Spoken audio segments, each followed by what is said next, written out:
KMNaz Kids, it's Abby here, and today I'm going to be showing you guys how to make a lava lamp at home. If you don't know what a lava lamp is, here's one for you.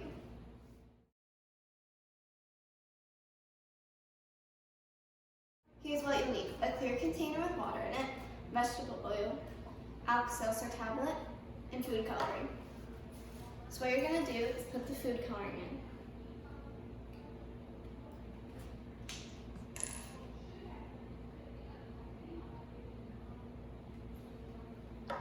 Then you're going to put vegetable oil in. First you're going to stir it.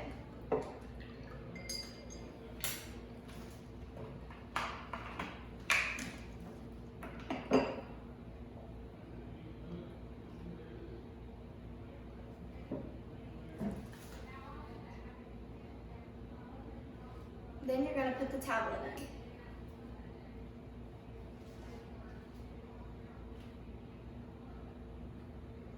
And that's how you make a homemade lava lamp.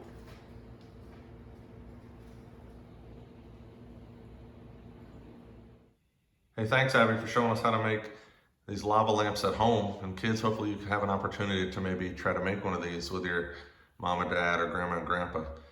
What I wanted to talk to you about for just a few moments is looking at this lava lamp. This kind of reminds me of the church. You see, all of the red has now settled after this experiment, and that's kind of us. We are the Christians, covered by Christ's blood. That's what makes us Christians. And when we are gathered together at church or Sunday school, wherever that is, that's us when we all come together.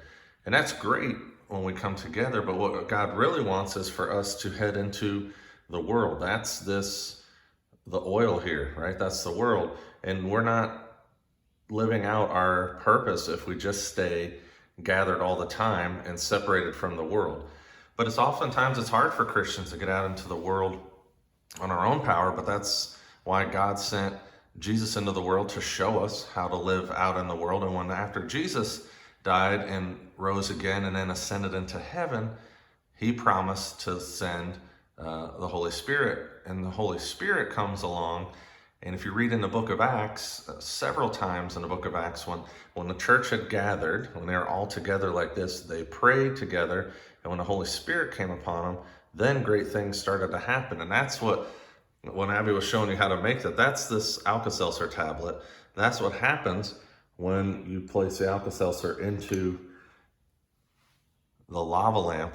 You see how the Alka-Seltzer begins to move and stir amongst the Christians and gets the Christians heading back out into the world. And then we start to make a difference in the world. We start to influence people around us, not on our own power or strength, but through the power of the Holy Spirit in all of us. And just look at how now the church is being dispersed and heading back into the world, and then coming back down. You could see some of the color water coming back down and settling. We come back and gather together at church, and we continue to pray together for more power and presence of the Holy Spirit, which then sends us back out into the world where we become influencers, and we come alongside people and introduce them to Jesus. And that is the purpose of the church. So thanks, Abby, for showing us this pretty cool demonstration on how to make lava lamps at home. And kids, I hope you know that we can't wait to gather back together with you at church. But in the meantime, we're continuing to pray for you. And we thank you for praying for us. And one day when we get back together again, collectively, I'm excited to see how the Holy Spirit's going to work through us and send us back out into the world to continue to make a difference. Thanks so much for your time. God bless you. See you next week.